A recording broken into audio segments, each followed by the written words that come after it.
Welcome to Perfectville, your first place podcast for your off-seasoned Miami Dolphins, part of the Believe Network, streaming on Sirius XM, as well as TuneIn Radio. Chris is making a face. I am Sam Marcoux, and he is the two-time Hall of Famer. Of course, I'm talking about the good doctor himself, none other than Christopher Colon. Doctor, how in the hell are you, my friend? Well, we're back. Another off season of podcasting about what ifs and what will be. This one stings, Sam, because based on our score picks last week, we both neither expected to win, of course. But, you know, when they say I'd rather get blown out than lose a close one, yeah, it stings, man. And let me paint a picture for you for my Sunday. And you probably don't even know this unless I told you and I forgot. I know you texted me, multiple people texted me, including my son's high school football coach, mid-game, and I ignored it. I did not look at my phone for 8 straight hours because we were at a rugby tournament. And I recorded the Dolphins game, drove home from Charleston, got home about 8:30 at night. So didn't know what happened, was hoping for good things and push play. And the whole time I'm like, oh yeah, of course, this is where we get destroyed. Oh yeah, we're about to get blown out. And then it's like halftime and I'm like, wait, Hold on a second. Yeah, the absolute urge to look at my phone. Like, should I save myself from the second half? You know what I mean? But no, I didn't. I watched the game as is, fast forwarding through commercials, which totally recommend, 10 out of 10. Not watching commercials, that was great. But yeah, we fell short again, man. 34-31, played the Bills tough all season, all 3 games. Very disappointing with the reasons we lost, you know, and we'll get into it. But another offseason, Sam. Here we are again, year 7. Well, I know that you were disappointed. By the time you actually had watched the game, the rest of us had already sort of gotten over it, you know, like, because we'd seen it in real time or listening to it. Truth be told, I was not watching the game in real time. I was getting updates on my phone. I had things to do, and I watched it later, which took the sting out of seeing it because I already knew the results, obviously. But I mean, by the time you and I spoke, you were like, I hate everything. I'm so mad. And I'm like, I don't know. I've kind of processed it and I've moved on. I mean, we're losing 17-0 and came back to take the lead. Trust me. I know. By the time the second half happened and we had that fumble recovery for a touchdown, everyone's like, you need to start watching this game. Like, sounds like I don't, you know, if I'm going to be, you know, realistic, Right. Like, keep me away from it. It seems like it's working, whatever's working. But you know, what also was working was for me working at Bet Online. I know we lost the game, but I won the bet. I hit a 4-leg parlay on that game, Chris. I had the Dolphins plus 13.5. I had the Dolphins with over 13.5 points on the game. I had first half points over 22.5, and which they blew out of the water. And then I had Skylar Thompson plus 0.5 touchdown passes in the game. So other than the overall, you know, losing to the Bills, I was pretty happy because Bet Online remains your number one source for all your sports betting this season. Everything from NFL playoffs to pro and college basketball, UFC, MMA, and more. You'll always find the latest odds, team matchup info, player news, and game trends at Bet Online. With live betting options, free contests, and live scores for almost any sport or game imaginable. Bet Online is truly the fastest and easiest way to bet all your favorite leagues and events. Head to the website today or use your mobile device to join and receive the 50% welcome bonus with your first deposit.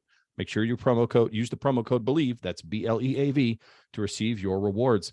BetOnline.ag, where the game starts. Yeah, Chris. So I was winning, even when my team was losing. So maybe that helped take the sting out of it a little bit. But let's get into the game. Look, we're talking about what happened and how the season ended. We've already started to see the wheels churn and turn for 2023 and beyond. We're going to talk about Josh Boyer getting fired. Breaking news here on the Town of Perfectville podcast. Josh Boyer's out. We're going to talk about that and what all that means. But let's get into the Buffalo Bills. Miami Dolphins, round 3. See, I had a different, I just had a different thought process than you, Chris, and that I know you were disappointed. And so was I, a Dolphins fan. Like, let's be honest, but they played them so well, and they played with a 3rd-string rookie, 7th-round draft pick quarterback in Skylar Thompson. They played them with a very beat up and decimated defensive backfield. They played them without Raheem Mostert. They played them with a very, beat up, but still playing Teron Armstead. I don't know. I look at this game and go, we should not have been within 3 points of this. We should have not had a lead in the second half. But even with all that, we had a chance to win the game with like 2 minutes left. And I don't know, maybe that's as good as we can get with the roster as it's currently constructed against a Buffalo Bills team, which was relatively healthy, playing at home with a lot of emotion, and has been there before and has a ton of continuity. So I don't know. All things considered, losing by 3 to the Buffalo Bills sucks, but it didn't suck as much as felt like you. I was proud of them. It seems like you were disappointed in them. Yeah, I think and I tweeted this so I can elaborate on it now here on this platform. But of course, in the context of things, they played tough, and to be down 17-0 and to come back and take a lead and almost upset, like one of the biggest upsets in probably playoffs in the last 10 years. It would have been major news if we'd won that game. For Absolutely. Sure. On the road, DeMar Hamlin is there. I mean, like everything. And yes, in context, we should just be like, hey, great job. Wow, they stepped up and played hard for Mike McDaniel, which looking at it in the future, that does excite me. That Mike McDaniel obviously is a coach these guys will play for and will not quit on. But I think in the other context, the context of being a Dolphins fan, we've seen teams with injuries do the unthinkable. Brock Purdy is about a game and a half away from the Super Bowl, and he was Mr. Irrelevant. So I see other teams get injuries and guys step up and play. They're all NFL football players. Some are better than others. Of course, I know that. But it's just one of those things. And what I tweeted was, I'm just sick of the moral victories. Yeah. Of the, hey, we're close. All right. On the next year. Now, do I think this is different with a more solid foundation that we have in place? Possibly. We still don't have a first round pick. Cap space is which we can make things happen with Byron Jones and guys like that we can restructure or cut. It just felt like win now. And I wasn't thinking the Super Bowl, but just get that like Steve Young monkey off your back, win a playoff game. Like I said it on Twitter, I believe. I tweeted, I was a virgin the last time we won a playoff game. It's 13 years old. It's a virgin. I have a almost 15-year-old son. It just, I'm done with the more. I don't get happy about that anymore, about the great jobs and we came close. And can you believe what we did with that roster? Yeah. I want to just be there and win. Like, I'm just ready for it. I'm just sick of everything else because that's all we've seen. I understand all that. And people are saying Brock Purdy this, Brock Purdy that. People have to understand the Miami Dolphins defense is not the San Francisco 49ers defense. True. That San Francisco 49ers defense is number 1 in the league for a reason. I mean, they're like 1 in the past, 2nd against the run, 1st overall. They gave up the least amount of points in the entire league. I mean, that helps a lot. We did not have that with the Miami Dolphins defense, hence why Josh Bohr was fired. We'll get into that later, obviously. We also don't have Christian McCaffrey. I mean, we don't have the offensive line that they have. If you watch that 49ers game they were losing at halftime to the Seahawks. And a big part of that was due to the fact that Brock Purdy looked like a 7th round draft pick quarterback in that first game. The game was pretty big for him. The very first drive, they got a field goal. And it shouldn't have even been that many. He threw a ball that was right to a Seattle Seahawks defensive back. The guy slipped and fell. Otherwise, that's probably a pick 6, actually, based on where he was at, or at least a pretty decent return. And then you look at, the play right before the field goal was right in the linebacker's hands. I mean, he did not play well. He settled down in the second half. More likely that defense settled down in the second half and things got better. But you know what? Brock Purdy right now is on a streak that nobody else in the history of the league has ever done. So he's not a good comp, in my opinion. I just think when you look at what Skylar Thompson was thrown into, he was thrown to the wolves. He hasn't had the experience at the NFL level that Brock Purdy has had. Even at this point, Brock Purdy's been playing since we played them back in week whatever that was, 11 or 12. So the experience matters. Going on the road in Buffalo matters versus being at home for Brock Purdy. I mean, there's so many just extenuating circumstances that I look at all that and go, okay. We did have a good showing. There is a little bit of a moral victory there. If nothing else, I think we showed some chinks in the armor for the Buffalo Bills that perhaps a team like the Bengals can go in there and beat them. And I'd be happy with that too. I mean, we kind of did that with the Patriots a few years ago and ended that whole dynasty as well. So I don't know. I would have loved to have won the game, and it was close. I disagree with you. I'd rather lose a close game than get blown out, because if you get blown out, again, 62-7 is still something that comes up to this day. people aren't going to look at this at 34-31 and go, haha, you lost to the Bills. Everyone that I've talked to this week, Chris, is like, man, you guys were there. You guys played them. You guys did well. There's some questions about obviously the play calling. Mike McDaniel's going to have to clean that up. I maintain, Chris, this is what I want this offseason. This program, I want Tua walking around. I want Tua testing out helmets, number one. We'll talk about that. The concussions are a real thing, but I want Tua testing out helmets. And in that helmet, I want radio receiver, and I want McDaniel on the headset all offseason, and everything he does, he's going to relay to Tua for Tua to do, and it needs to be done within 35 seconds. That's what needs to happen. I don't want 45 seconds. I want 35 seconds. You get to the line and you get set, and you run your plays. There's absolutely no reason for I don't give a shit who told Mike McDaniel it was first down. That's a bad rookie mistake for a coach to have to make. We had some really bad drops. Jalen Waddle didn't play particularly well early. He came on late. Tyreek Hill didn't have your typical Tyreek Hill game. Mike Gesicki's the guy we're looking for fourth in the season, especially when you haven't been relying on him all season long. I mean, those are just oddball things right there. There were some plays that were definitely missed by Skylar Thompson, who's a rookie. But overall, I mean, we'll talk about the quarterback position. We'll break down all the positions on another episode. I think Skylar Thompson is on this team next year. And I think Skylar Thompson probably, if not outright handed the job, will be competing for that backup quarterback position with Tua Tagovailoa. I don't know that I love the idea of bringing in another veteran, but we'll talk about that on another day. In general, here's the thing. We're going to talk about defense, Chris. Here's where I wanted to go. This defense played inspired in this game. I know They gave up 34 points, but 7 sacks? I mean, they're stripping the ball. Bradley Chubb came alive. Bradley Chubb almost made me have to eat everything bad I'd said about Bradley Chubb up until that point.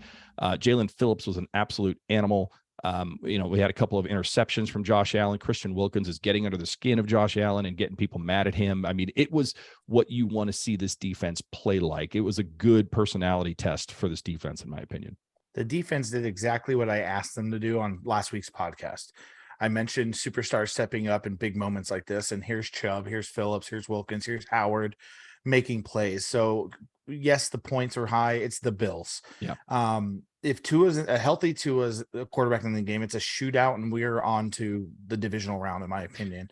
Yeah. The way the defense was playing, it was just lights out. If Tua is playing this game, we win. I'm convinced of it, because I don't think Jalen Waddle drops that ball early in the game. I think there's some other reads there that Tua would have made that Skylar just hasn't been able to make quite yet. I would even go as far as this. If Tua's still out, everything else is the same, and Raheem Mostert is in the game, I think we have that first down. There's absolutely no question about 4th and inches or 4th and 6 or anything else. It's probably a first down, and we're probably still driving. And people forget, man, that was the part that did kill me. That was a swift kick to the nuts, which apparently is in vogue for me here this week. But that 4th down play was at midfield, and you're down by 3. You really need, especially with Jason Sanders, who was just basically singing redemption song over the last part of the season, you really needed about another 15 yards to give yourself a legitimate shot of even tying the game. We were that close. I mean, that's the part that is a swift kick to the balls. Absolutely. that was the most frustrating thing. 42 yards rushing as a team. Yeah. One thing we called out last week, we wanted to see what Skylar Thompson used his feet. Didn't really do it. I really wished he would have done something like that. That's changed Daniel Jones' entire career path this year, is using his feet and running. And I'm not asking him to be Lamar Jackson, but there's times where it's 3rd and 10 where take off and go when they're in man coverage, or when they have 2 safeties over the top of Tyreek and Waddle. And it just didn't happen. And that could have been rookie issues, or just learning mistakes and learning opportunities for Skylar. And look, this isn't me shitting on Skylar. I don't even blame him completely. I mean, McDaniel, man, there's just something with how long it takes for him to get the play call in. Yeah. That is just entirely infuriating. The excuse of thinking it's a first down and the personnel and whatnot. I mean, you got to know those things. You got to have a spotter, somebody that's telling you this. Not a good look, because watching on TV, it was clearly not a first down. I don't know why he even thought it was. Well, he doesn't have the view. Yeah, he doesn't have the view that we have, Chris. I agree with you there, and I want you to finish your thought, but I wanted to counter that with something that Sean Payton came out and said this week, which I thought was terribly interesting as well. But sorry, go ahead. No. And then so McDaniel with rookie issues and mistakes, Waddle with the drops, man. Yeah. That's vital. There's one if he makes the catch, we're in field goal range, and we're looking at a tie game at the end of this one because of that. I mean, leaving points on the board with the guys that defensively stepped up, like I asked. Um, Really, Waddle just kind of went in a shell in this playoff game in the very first one, and that was disappointing. And I Yeah. don't think that's going to be the norm, and we're going to see that more.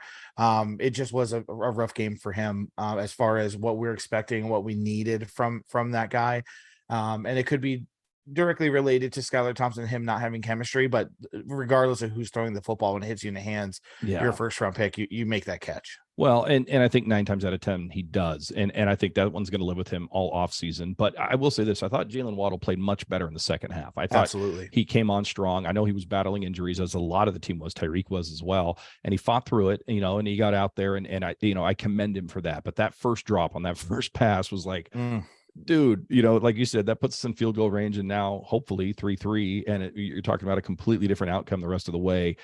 With regards to play calling and everything else. But, it happened. I will say this, the one saving grace, because I was killing Mike McDaniel, and I'm like, well, this explains, why he couldn't get the play call, and he's smoking weed on the, through a vape pen on the sidelines and everything else. But Sean Payton brought up a great point, I think, on Colin Cowherd's terrible radio show, where he said, look, they just don't give you spots anymore the way they used to as a head coach. Like he said, towards the end of my career as the Saints head coach, I used to ask, hey, I need a spot right there. It's 4th and inches. I need a spot. I need a measurement. Right. And they used to do it all the time, right on the plot. Okay, the coach is asking for it, we're going to give it to him. Towards the end of his time in New Orleans, he said they just wouldn't. They just look at him like, what are you, crazy? We're not doing that. And it seemed like it's something coming down from the league for one reason or another, whether it was to speed up the game or just, hey, we don't want the coaches, doing this. They're getting an extra timeout out of it. Whatever the reasoning was, Sean was talking about, look, this happens. It happens from time to time. You don't know what the spot actually is. And that's why as a coach, it's a good thing to be able to say, hey, I need a measurement. So you know exactly what's going on, because you got the wrong personnel out there and you can't figure it out. But that being said, if that's what costs you the game, if you do get that 4th and inches play call in, and you have the right personnel in, and you go on to score a touchdown in that game, that one, that rips your heart out, because you don't know after that. But I'll say this: we said they needed to play a perfect game. They needed to create turnovers, and they needed to capitalize on all those turnovers in order to beat the Bills. They almost did it. I appreciate the Miami Dolphins listening to this podcast and taking notes, because that defense came out and they played a hell of a game. The offense, it looked like an offense led by a 7th round rookie quarterback. They got 1 touchdown on the game from the offense. The rest, they had to settle for field goals. Kudos to Jason Sanders, who may have saved his job, quite frankly, with his effort against the Jets and, of course, against the Bills in the playoffs. But yeah, man, final thoughts on the Buffalo Bills, Miami Dolphins wildcard game. Yeah, I've been negative, so I will flip it with this, because we do have an off season coming up and life does go on. And I'm really, and I know we're going to get into it, but I'm really happy with what I'm seeing from Mike McDaniel so far this offseason, with not hesitating, not waiting, and making the moves he is, because he knows how close we are. I love seeing the players' reaction on social media. Armstead saying we're going to be something to be reckoned with. Tyreek Hill, Van Ginkel, even Morstead, who might not even be back next year. The guys are excited, and they know what they have in that locker room, and they're a few pieces away. So hopefully we get them.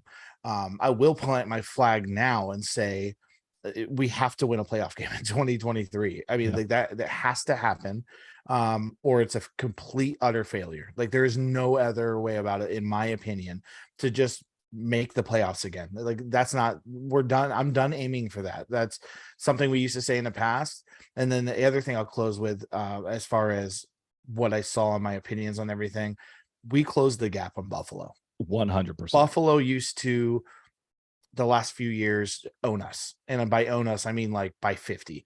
It wasn't even close. I wasn't even excited about a game.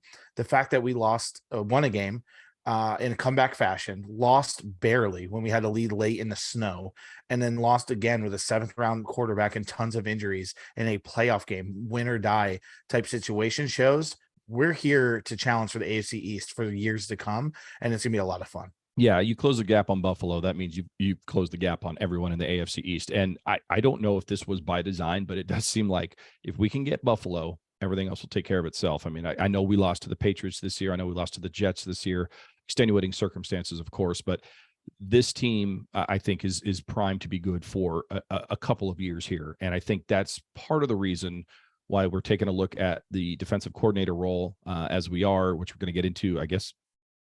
Shit, man, let's just get into it right now. I mean, it came out today here, Chris, that the Miami Dolphins, after a couple of days when their season ended, did what maybe is no surprise to anybody, and they fired their defensive coordinator, Josh Boyer, after 3 years. This guy was considered a head coaching candidate a couple of years ago, even maybe as late as last year. He's a former New England Patriots assistant, and of course, he's now unemployed. But Josh Boyer fired after 3 years as the defensive coordinator for the Miami Dolphins. He was inherited by Mike McDaniel. And if you remember, Chris, I think there were a lot of rumblings last year that when Mike McDaniel was hired, that part of that hiring was conditional, that he had to keep the defense intact. And they're not going to come out and say that. I think Mike McDaniel came out and said, why would I want to get rid of him? I've seen what he's done. But I think that was coach speak. I think they did say, look, we really want you to keep some continuity on the defensive side of the ball. But 1 year later, how things have changed. Your thoughts, your initial thoughts of Josh Boyer. How did you feel? Let me put it this way. How did you feel when you found out today that Josh Boyer was no longer employed by the Miami Dolphins to be their defensive coordinator? What was your first thought, your first feeling, Chris? I immediately elatedly messaged my dad and brother and my buddy Jason and said, Boyer's gone.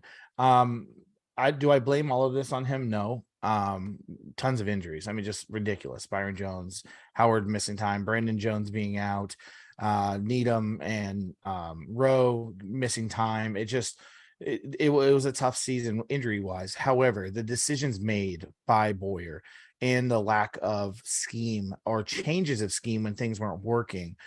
We mentioned it, I think, last week, but we definitely mentioned it after the game.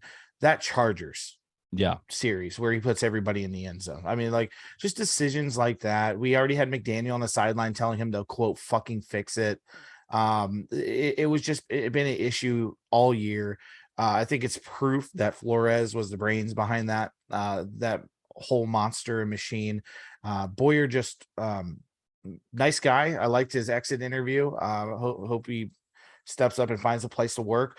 But glad he's gone. I think there's better options out there, and I really think McDaniel isn't making this decision not having anyone in mind. I'm sure there's somebody coming in that's going to pair well with Mike and take advantage of the talent we have on that side of the ball to make us better and back up there in the top echelon of defenses in the NFL in 2023. Yeah. I mean, I was looking at, I was talking last night on a Teams call of, okay, if you get rid of Josh Boyer, that means one of two things. He's so bad that you're better off without him ever being there ever again. And B, you have to have a plan as to somebody that you think might be better to take over. I mean, I feel like that has to be part of this mindset. But I guess my thought on this, Chris, is the injuries are there. Whether Brian Flores was the brains or Josh Boyer was, it doesn't really matter. They're both gone from this organization at this point.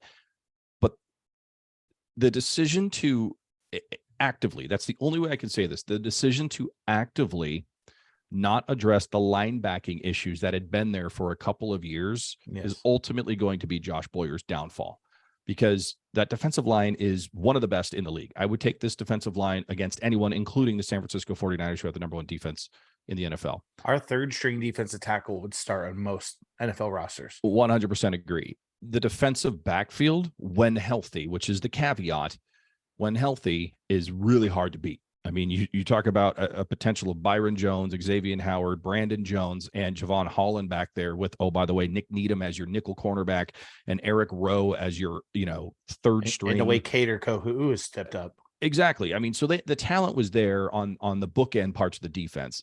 And I think the mindset was, if we're good here and we're good there, the middle doesn't really matter. We can get by with mediocre linebacker play because they're going to be covered by the defensive line and they're going to be covered by the defensive backfield. And you know what? The problem with that theory is that the defensive backfield fell apart and the defensive line couldn't do everything to cover for those linebackers. And we got exposed time and time again with Landon Roberts, with Jerome Baker, Duke Riley, all these guys, great guys, I'm sure, but they're just not the guys that are going to carry a defense. And it's kind of like the Brian Flores effect of running backs. Like we ignored running back for so long that we finally got competent running back play this year with Raheem Mostert and Jeff Wilson Jr. that you're just like, oh my God, that's what it's supposed to look like. Right. There's holes opening. There's running back getting through those holes. We ignored linebacker for so long that once we get linebackers in here, we're going to be like, oh my God, like how did we put a defense out there without this, right? So ultimately, I think what's going to be the downfall of Josh Boyer is the lack of development of linebacking play for this Miami Dolphins defense. Now, just a couple of things to back up this statement. The Miami Dolphins were middle of the field. Everyone go, oh my God, they were so good against the run. Okay, they were terrible against the pass. In terms of points allowed, they were bottom 10 in the league in terms of points given up on this defense.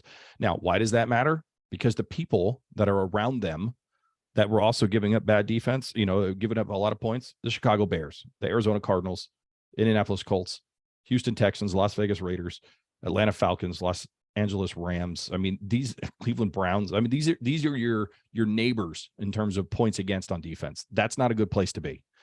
Now, on the other side of that, the teams that gave up the least amount of points, they're still playing football right now, Chris. The San Francisco 49ers, the Buffalo Bills, the Dallas Cowboys.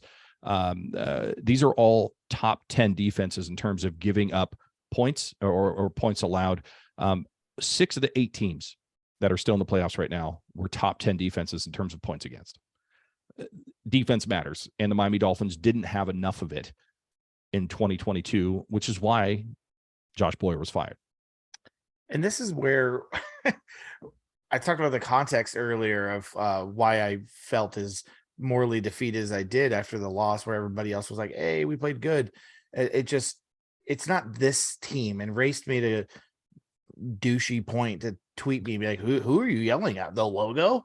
I mean, no, I'm obviously yelling at my dad, who, sorry if he's listening, and he's admitted this and apologized for this, for allowing me to root for this fucking franchise, for the universe to just screw us time and time again. I'm yelling at the world for just letting this continue to happen and me to continually emotionally get geared towards up towards this team and excited for another season, another run at things. And now things are different, things are changing, and here we are again, the same thing. We have an offense, Sam, for the first time since the 90s. We're top 10 in yards, scoring, things like that. Of course, we have injuries all over the defense. And of course, we're bottom 10 in scoring defense. When can we ever contextually in this universe put them both together? Yeah. Like, it's just, if we had this offense in the early 2000s, we win 5 straight Super Bowls with Jason Taylor and Zach Thomas, Sam Madison, Patrick Surtain. We just never have the balance. Yeah. And I don't know if we need Thanos to be the new defensive coordinator to perfectly balance as all things should be, but that's what I'm yelling at. Race, that's what I'm yelling. It's just, it's never works out for us, and I'm sick of it. And we need now to fix this defense, and linebackers where you got to start. Yeah, well, look, it wasn't just Josh Boyer that lost his job today here, Chris. You had the safeties coach, Steve Gregory, outside linebackers coach, Ty McKenzie, and assistant linebackers coach, Steve Ferenz. So almost the entire linebacking coaching staff gone, the safeties coach gone. All of these guys had ties not only to Brian Flores, but also to the New England Patriots. So when you look at the house cleaning that happened, if you will, or at least the room cleaning that happened for the Miami Dolphins today, all of the old Patriot way defensive assistant coaches are now gone. And I like that. I mean, the message that sends is this is not how we are going to play defense going forward. Now, there's a lot of talk about should the Miami Dolphins move from a quote unquote 3-4 base defense to a 4-3 defense. A lot of the top defenses in the NFL right now are a 4-3 defense. So you would be following that trend. Either way, and I maintain, Chris, I don't know. That's really going to depend on what Mike McDaniel and the new defensive coordinator scheme up, what they think is best. I do think we have the defensive line talent to switch from a 3-4 to a 4-3. We don't have the linebacker talent to do that, but we didn't have the linebacker talent to do a 3-4. So if you're going to make a switch like that, this does seem like the right time, because 5 of our linebackers are free agents, which means you're going to rebuild that roster anyway. And if you want to rebuild it in a 4-3 versus a 3-4, now's your chance to do it, assuming you can, of course, find the money to do it, which we'll talk about the money in the free agency on another podcast. Do you have a preference, 4-3 or 3-4, in terms of your standard base defense? I know you've been around the game your whole life. my favorite to play in is selfishly a 4-3 because I was a Mike linebacker. So I love being the man in the middle, and not sharing responsibilities and gap responsibilities and things like that, and just being a quote unquote sideline to sideline within the box. Right. So you go hash mark to hash mark basically at the middle linebacker, and you had to be athletic and you had to know what you're doing and be instinctual. 3-4, Bill Parcells always said you always want the better athletes on the field. So 4 linebackers as opposed to 3 fat D linemen, you're going to want, other than Aaron Donald, you're going to want 4 stud guys on the field as opposed to 4 fatties and 3 stud, linebackers. But the problem is finding those linebackers.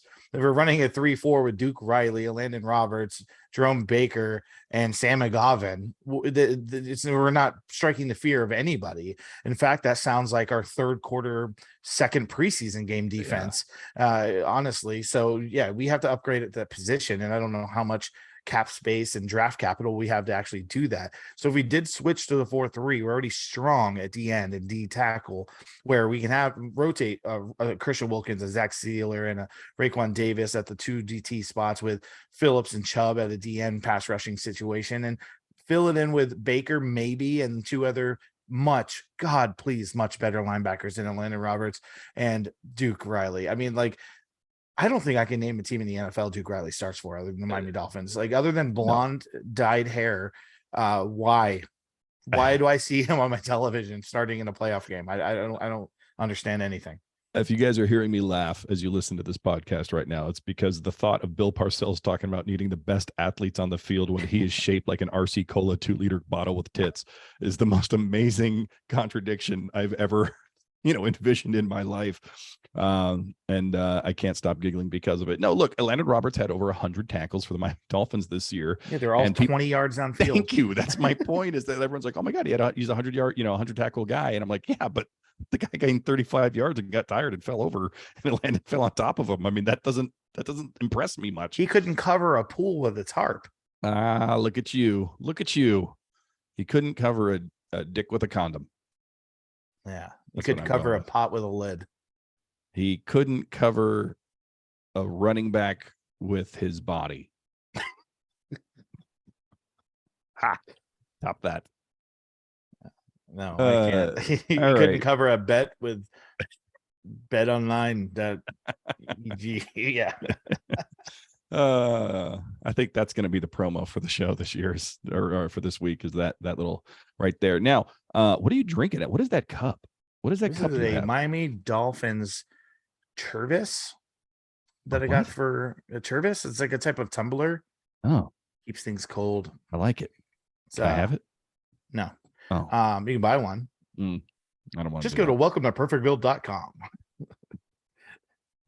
Don't do that. We don't sell. Hey, I got to. Speaking of websites, I told you the story, and fuck it, let's just talk about it. I'm getting a vasectomy tomorrow. By the time you listen to this episode, I will be half the man I once was, Chris. And I booked this, right? It's time. 40. I don't want to have any other kids. It's the right time to get this done. I understand it, but it sucks. So like the whole process is not fun. Like I could walk by a car accident outside and be like, oh, gross, but kind of cool. But the guy tells me about the procedure and I'm ready to faint over the phone. Like I don't do well with the medical stuff. But anyway, so all this is going on. I booked the appointment. It comes out on my Google Calendar, and I'm like, great, whatever. I got my vasectomy appointment coming up. A couple days ago, I get a text from my cousin, and he's like, hey, you're getting a vasectomy on Friday, huh? And I'm like, how the hell do you know about this? It's not like anything I'm walking around telling anybody. And he's like, dude, it's all over your website. I'm like, what are you talking about? So I go to my comedy website, and sure as shit, my Google Calendar was syncing, because somehow it went to my comedy calendar and it syncs to my comedy website, and it shows everyone that goes to this website what I'm doing on a Friday night, Chris. And that is, of course, playing defense, playing my own type of defensive coordinator role with my own body. And I'm like, oh my God, I can't believe that this is out there. And then I'm hearing from comedy bookers from all over the country who are like, hey, so we were going to book you on Friday, but you look a little busy, huh? And I'm like, oh my God, I can't believe this is out there. But yeah, kind of funny. And the best part about it is if you go on that website, the picture of me is cut off right at the waist. And then right underneath there was a vasectomy appointment. It's almost like I planned it and I did not. But yeah, that's what I'm doing on a Friday. So explain to me what you're going to look like tomorrow in the chair. Like, does the guy Do you go on all fours and he comes from like behind? Are you sitting in stirrups, like with your legs up and the ball's just dangling? Does he hold them? Is there a nurse that, yeah, explain, So please. yeah, so there's a couple of different options. I was hoping there was one where I could just stand in front of a microwave for like 60 minutes and see if that would make me sterile. Like that would be my preference. But no, one of them is you could just slam your junk at a car door, and I'm like, ooh, that sounds good too. No, so Like watching the Dolphins on Sunday. yeah, I'm used to the 17 weeks out of the season anyway. This won't hurt that much. So I honestly like. Here's what I know. First of all, if you get a vasectomy, don't talk to anybody about it. Like, don't talk to your friends that have had it done. Like, I know you want to do the research, and for the most part, like, oh, it's not that bad. It's 2 days, and you'll be fine. But then you hear stories like one guy, my friend Ryan, who, by the way, shout out to Ryan. He's a listener of this. He's a 49er fan. He thought that us losing to the Niners, Chris, broke us because we didn't do a couple of podcasts after that Niners game. And he's like, oh, I think maybe, the Niners beating you guys broke you. I'm like, oh, no, sir. Welcome to the fandom of being a Miami Dolphins fan. We've had like at least 75 way more brutal losses. Yeah. After that game, I was like, that's it. Yeah. No, come on. I mean, no, with all due respect, Ryan, no. But, Ryan was telling me stories about, his journey with this. And it's like, oh, you got to make sure you shave. Because if you don't shave, and they tell you to shave, they tell you to shave, but if you don't do a good enough job, then guess what? The nurse has to come in and she has to shave you while you're there on your back with your legs spread.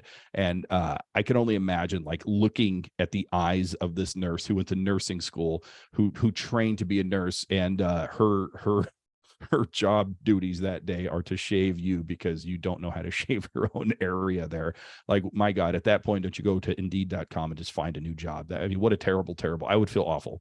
I've definitely seen that porno. Yeah. Well, and it's funny you say that because I was talking about, he's like, it's not like a porno situation either, where it's like this scenario that happens and then something good's going to happen. It's just a very awkward, embarrassing, cold room that you have to do all this in. Yeah. So the whole thing, it's very weird. Like here's another thing where this is happening. It's like right next door to a Subway. Like, like I'm gonna have this procedure, and then I can just go get a $5 foot sub. Yeah, hey. Exactly. Yeah, there you go. So yeah, it's the whole thing is very bizarre. I believe I have to sit like on my back, legs kind of in stirrups, very much like how a woman would go through a gyno. I can't wait for a race to Photoshop this. By the way, I know I'm planning on eating like nothing but Baja Fresh and Chipotle for breakfast and lunch tomorrow, and just seeing what happens tomorrow night. So here's the question everybody's probably thinking, screaming at their Spotify. They want to know who our Josh Boyer defensive coordinator replacement is going to be instead. No, we don't. It's Perfectville.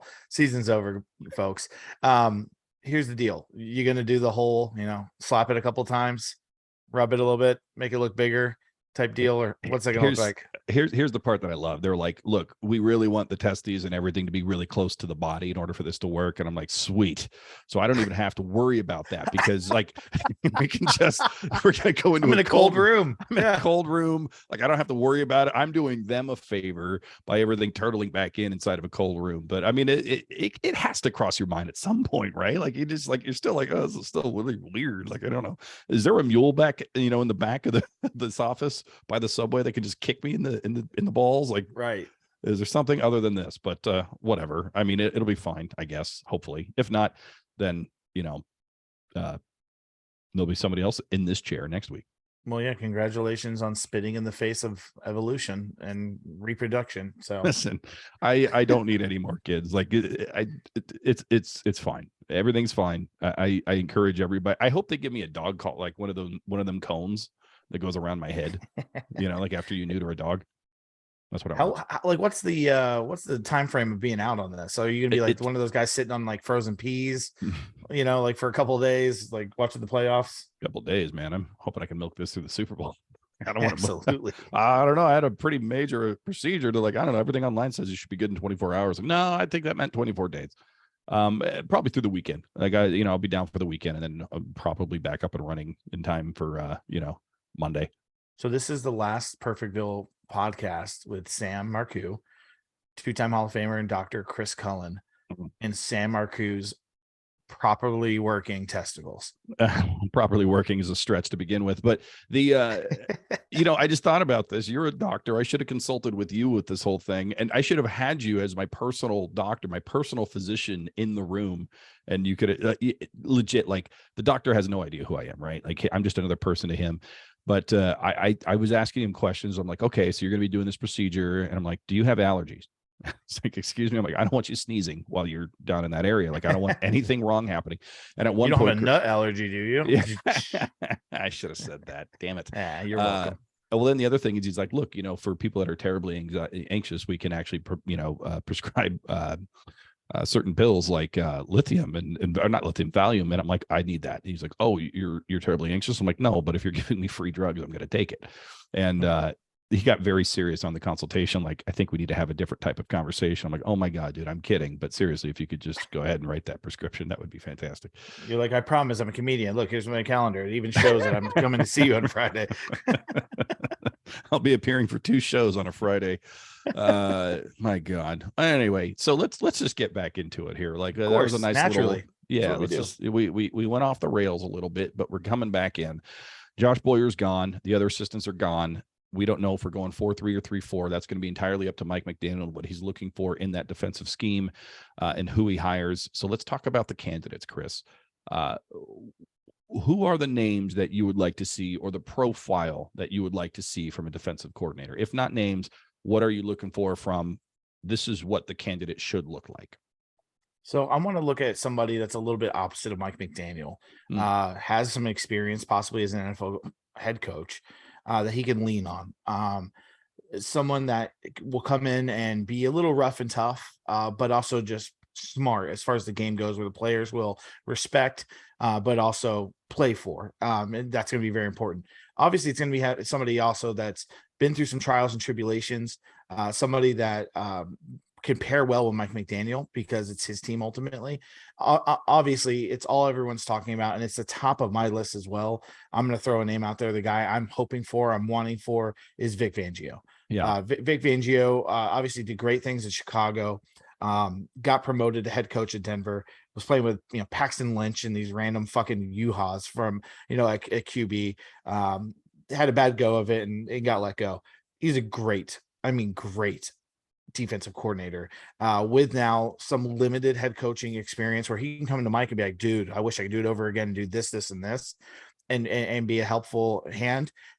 And another name I guess I'll throw out there, if you're asking me for names, somebody that is a great defense coordinator as well and great defensive mind, somebody that can help the culture as far as the locker room, as somebody that's been around a very long time and been there. And it's another tie to the Chicago Bears, and that's Lovie Smith. If he's looking for a defensive coordinator position, maybe he's like, I'm done head coaching.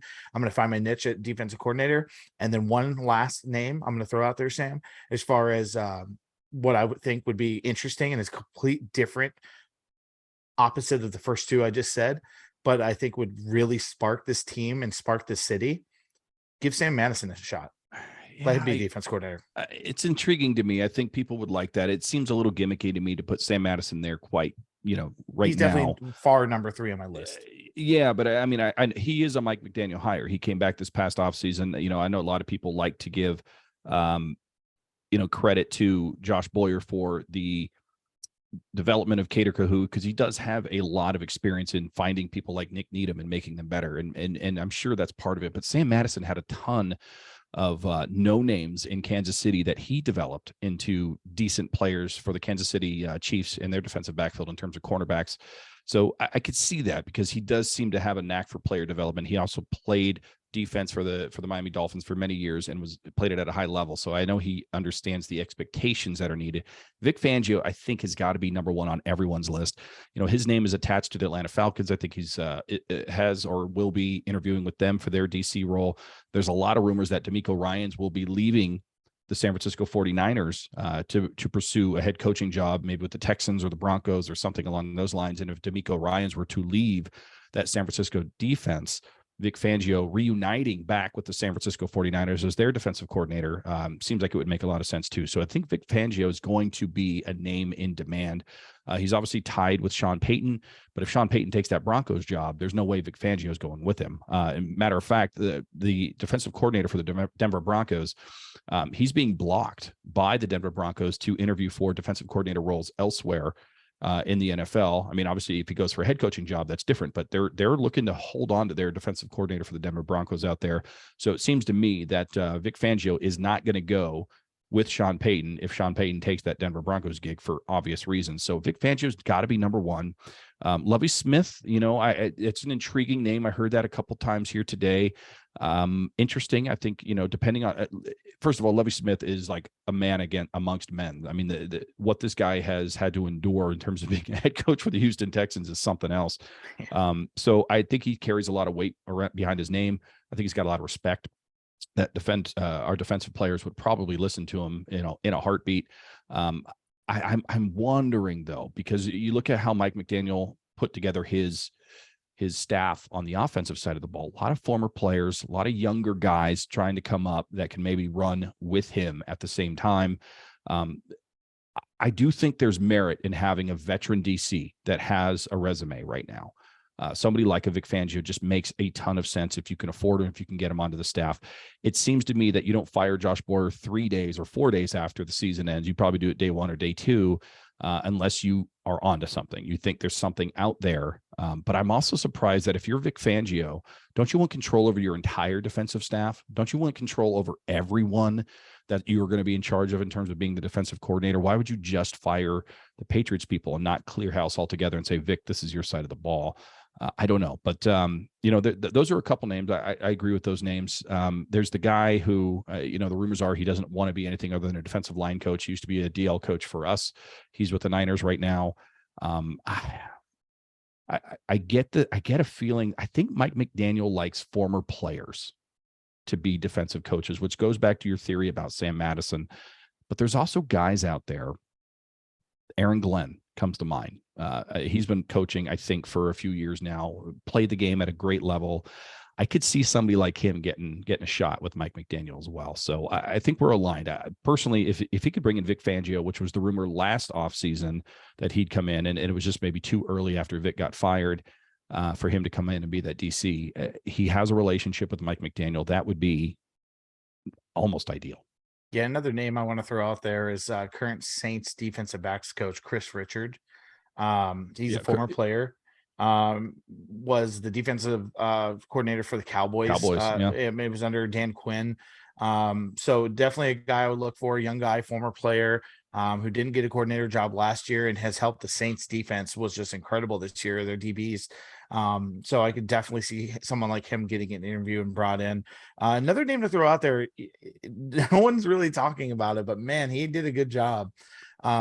Wade Phillips. What do you think about Wade Phillips coming, old dad around for like a young Mike McDaniel? You can go to old Wade with the cowboy hat and ask for his opinion on things, or maybe the young guys can come to him because he's been the old hoot that's been around for a while and they're nervous to talk to Mike about it. And they know Wade's the sensitive guy that's going to pour him a shot of bourbon and have a conversation. Sit your ass down. Let's talk about that, buddy. Like that's Wade to me. What do you think about that? There's a couple of things. First of all, I think Chris Richard, like you were talking about, he actually interviewed as the head coach candidate for the Miami Dolphins last offseason, if I'm not mistaken. So he's not an unknown to South Florida, at least the front office anymore. Wade Phillips, I'm going to be 100% honest, Chris. I did not know he was still alive. I just didn't. I thought, I could have sworn, the NFL paid him a tribute like a year and a half ago or something like that. But my bad, Wade. Apparently you're alive and kicking.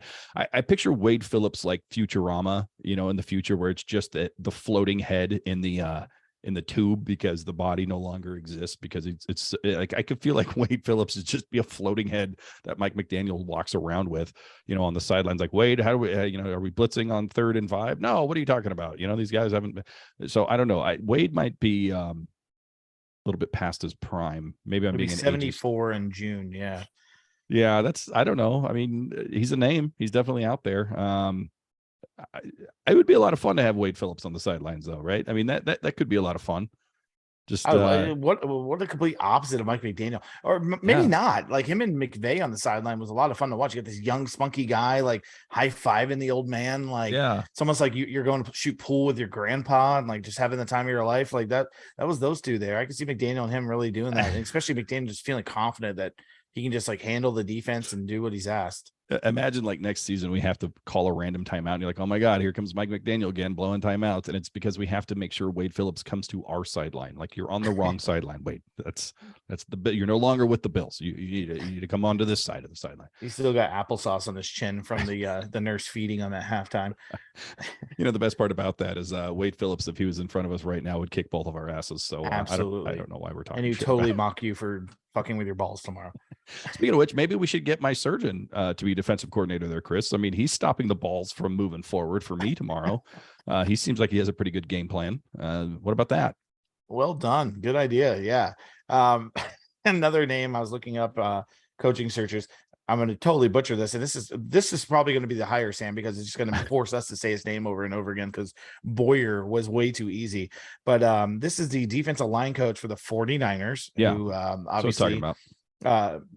Chris Kokoric or what have you. Definitely. He was a coach for us back in the day before he went to the Niners. The players love him. Yeah, the rap on him is that he doesn't really want the responsibility of being a defensive coordinator. He's fine being where he's at. That's cool. I just, got all these talented guys on the defensive line. I'll just hang with them. Here's another one, and you might have mentioned it. I was not listening. But Marvin Lewis.